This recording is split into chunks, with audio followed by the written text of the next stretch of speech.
Mas o meu menino babilônio era extraordinário. Além de tudo, tinha uma dificuldade na voz característica daqueles que vieram de um idioma trágico, como deve ter sido esse. E ele conseguia o milagre de confundir todas as letras. E mais peculiar, os 10 que vieram eram afrodescendentes. E todos eles odiavam, e ainda têm ressentimento, de outros afrodescendentes. Eles perguntavam, mas por que você não gosta dele? Porque é negro. Eu digo, mas você também é negro. Castigo de Deus. E como eu fui castigado, ele tem que me pagar.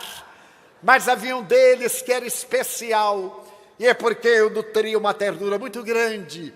Porque eu dizia, agora aqui é o teste da psicopedagogia e do processo educacional.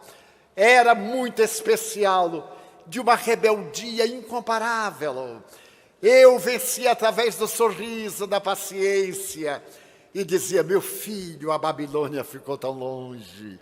Não temos tridentes nem bidentes, mas temos a enxada. Vamos trabalhar na enxada, o máximo que conseguimos dele. Como profissão, era trabalhar na enxada. Mas quando ele estava no meio dos operários trabalhando, e tinha que passar a enxada ao outro, se ele era afrodescendente, jogava. Eu dizia, toma negro, que isso é coisa para negro. Bom, mas não assim, tão bonito em português. Em um dialeto que ninguém entendia, nem ele, nem eu, nem ninguém, mas passávamos muito bem. E logo quando ele se emancipou, a primeira coisa que ele fez foi me telefonar. Ele era gago, tinha muita dificuldade. E então telefonou-me e perguntou-me assim, como vai, tio Divaldo, com a sua dificuldade? E eu de imediato disse, fulano, puxa tio, como é que o senhor pôde me descobrir? Foi Joana de Ângeles que revelou? Eu digo, não, meu filho, é pelo som da sua voz. Tio Divaldo, eu quero lhe dar uma notícia. O senhor trabalhou tanto, mas isso durante meia hora, não foi rápido. Trabalhou tanto para eu ser espírita. E eu não queria ser espírita, porque eu sou quase ateu. Eu digo, não é ateu, meu filho. Você sempre foi à toa. Eu é que desejo que você tenha alguma coisa. Mas eu tenho uma boa notícia, tio Divaldo. E eu perguntei qual era.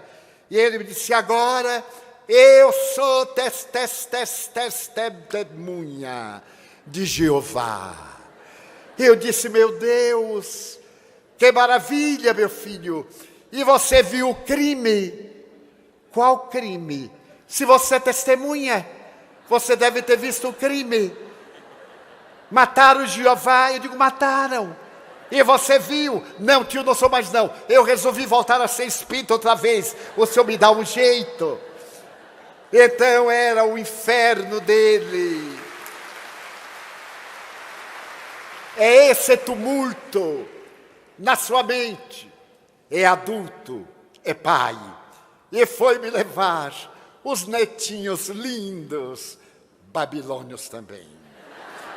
Então nós temos na cidade do Salvador, e possivelmente aqui, uma grande equipe de babilônios recém-nascidos, que saíram da geena infernal, da culpa, do ódio, do ressentimento, do desejo de vingança, para a reabilitação.